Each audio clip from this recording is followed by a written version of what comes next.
Shalom Bapak Ibu Saudara, puji Tuhan sekali lagi kebaikan Tuhan kiranya terus menuntun langkah-langkah hidup kita. Hari ini mari sama-sama bersama saya kita akan merenungkan sebagian kecil daripada kebenaran firman Tuhan. Dan biar ini boleh menolong setiap Bapak Ibu Saudara boleh mendapat kekuatan baru, karena kebenaran firmanlah yang menjadi kekuatan buat setiap kita dalam mengarungi dan menjalani hari-hari kita. Mari kita berdoa. Bapak, terima kasih untuk kebaikan-Mu. Sebentar kami akan mendengar firman-Mu, kiranya ini boleh mendatangkan kekuatan. Dalam nama Tuhan Yesus kami berdoa dan bersyukur. Haleluya. Amin. Bapak Ibu Saudara, mari kita membuka dalam Filipi 4 ayat 10 dan 11. Saya memberi judul renungan saya ini adalah kepuasan hidup. Filipi 4 ayat 10 sampai 11, demikian bunyi firman Tuhan. Aku sangat bersukacita dalam Tuhan bahwa akhirnya kamu menunjukkan perhatianmu kembali kepadaku. Memang selalu ada perhatianmu, tetapi tidak ada kesempatan bagimu. Kukatakan hal ini bukanlah karena kekurangan, sebab aku telah belajar mencukupkan diri dalam segala keadaan.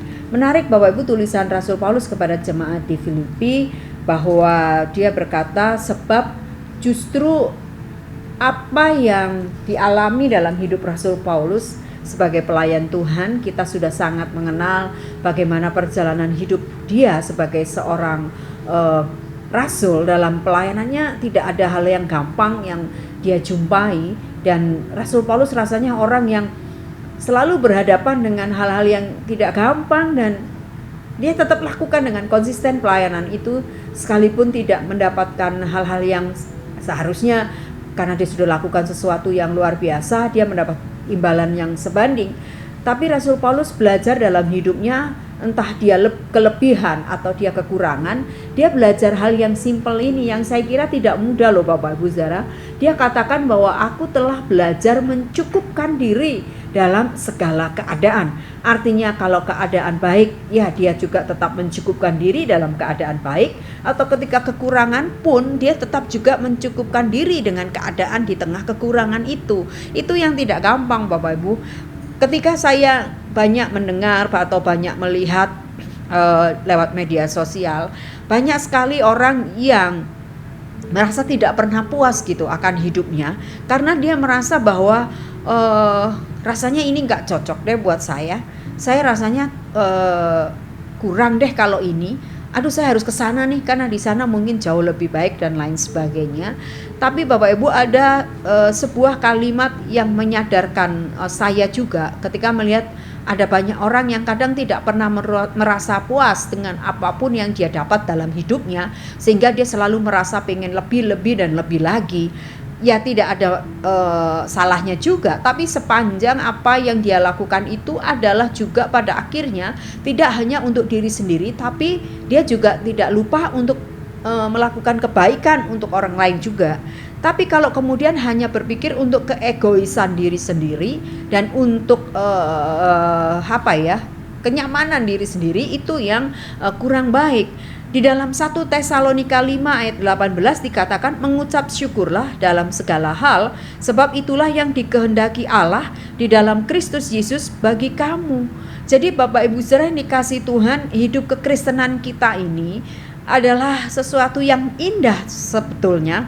Tapi kadang-kadang kita melupakan bagian ini. Kita diminta untuk mengucap syukur itu dalam segala hal. Mengucap syukur bukan ketika keuangan kita baik, bukan ketika kesehatan baik, atau ketika semua di sekeliling kita itu baik, kita bangun tidur kita sangat happy, sampai kemudian mau tidur lagi kita dalam perasaan yang happy, baru kita bersyukur. Di tengah keadaan kekurangan, di tengah keadaan kita harus berpikir bagaimana ini ya kebutuhan saya bisa cukup, atau bagaimana ini ya supaya nanti masa depan saya tertata dengan baik, aduh bagaimana nanti dengan kesehatan saya supaya ini dan itu. Bapak Ibu yang dikasih Tuhan, kita tidak ada salahnya mencemaskan segala sesuatu itu. Tapi kemudian menjadi sangat salah dan berdosa di hadapan Tuhan adalah ketika kita tidak pernah bisa melihat kebaikan Tuhan dalam seluruh hal yang kita lalui dalam hidup kita. Maka firman Tuhan berkata mengucap syukur. Itu penting Bapak Ibu, sekalipun mungkin apa yang kita dapatkan hari ini tidak sesuai dengan yang kita harapkan, kita tetap harus bisa berkata terima kasih Tuhan. Bisa hari ini terlampaui, gitu ya, sekalipun sangat melelahkan, sekalipun mungkin hari ini menjadi begitu sangat mencemaskan, tapi bisa dilalui. Saya mengucap syukur, Tuhan terima kasih, bisa dilalui itu semua juga bukan karena gagahnya kita, kekuatannya kita, tapi karena Tuhan yang menyertai kita, bukan Bapak Ibu.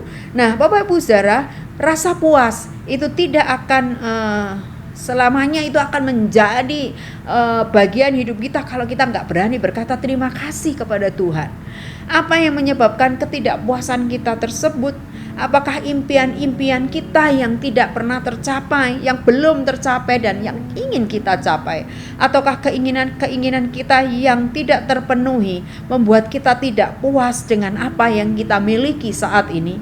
Makin banyak yang kita miliki, akan makin banyak pula Bapak Ibu saudara yang kita inginkan, dan makin banyak yang kita inginkan untuk diri sendiri, makin tidak puaslah hati kita Bapak Ibu. Maka saya hari ini dalam renungan singkat ini saya juga diingatkan, sebab sekali lagi Bapak Ibu saudara, semakin banyak yang pengen kita miliki, semakin banyak yang kita inginkan untuk diri sendiri, maka semakin tidak puaslah hati kita.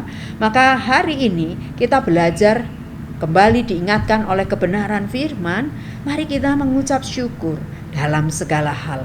Pencapaian apapun hari ini di hadapan kita, terhadap apapun itu, dalam pekerjaan kita, dalam pelayanan kita, dalam berumah tangga, dalam kita menekuni bidang-bidang yang ada pada kita hari ini, sekolah, kuliah kita. Bapak Ibu, kalau kita sudah maksimal melakukan dan meminta Tuhan untuk campur tangan, tapi kemudian hasilnya mungkin belum seperti yang kita harapkan, maka kita serahkan itu kembali kepada Tuhan. Kita percaya sampai pada bagian itu Tuhan sudah menolong kita. Maka kemudian mari kepuasan hidup itu adalah didapat ketika kita berani berkata terima kasih dan mengucap syukur kepada Tuhan. Maka kita akan mendapatkan damai sejahtera itu yang paling penting. Ya, kita merasakan ada sukacita yang gak bisa dikatakan dan timbul dari dalam hati karena keberanian kita untuk berterima kasih kepada Tuhan. Tidak terus-menerus kita merasa hidup dalam situasi yang sulit-sulit dan kemudian kita merasa gak ada kebaikan Tuhan di dalamnya. Mari Bapak Ibu yang dikasihi Tuhan, belajar seperti apa yang dinyatakan oleh Rasul Paulus dalam Filipi 4 ayat 11, bahwa aku telah belajar mencukupkan diri. Dimulai dari mana? Dimulai dari keberanian diri kita setiap waktu untuk berani berkata terima kasih Tuhan. Sejauh ini pertolonganmu sudah nyata, sekalipun tidak sesuai dan belum seperti yang aku inginkan, tapi paling tidak kalau sampai pada tahap ini, itu artinya tangan Tuhan tetap menyertai kita, bukan? Kiranya kebenaran yang singkat ini boleh menolong kita sekalian. Mari kita berdoa. Bapa, terima kasih, kami bersyukur sebab Tuhan sudah menolong kami. Terima kasih untuk segala kebaikan-Mu ya Tuhan. Mari Roh Kudus, Engkau akan memeteraikan kebenaran-kebenaran ini lebih lanjut. Beranikan kami untuk setiap waktu mensyukuri segala kebaikan Tuhan. Sekalipun mungkin apa yang kami doakan, yang kami inginkan belum tercapai, tapi kami bisa melihat bahwa sejauh ini pertolongan Tuhan sudah begitu nyata atas setiap kami. Terima kasih Bapa, berkati Bapak Ibu saudara kami dimanapun berada saat ini dalam seluruh doa dan pergumulan mereka. Mari nyatakan kuasa-Mu atas setiap mereka. Terima kasih Tuhan Yesus, dalam nama Tuhan Yesus kami berdoa. Amin.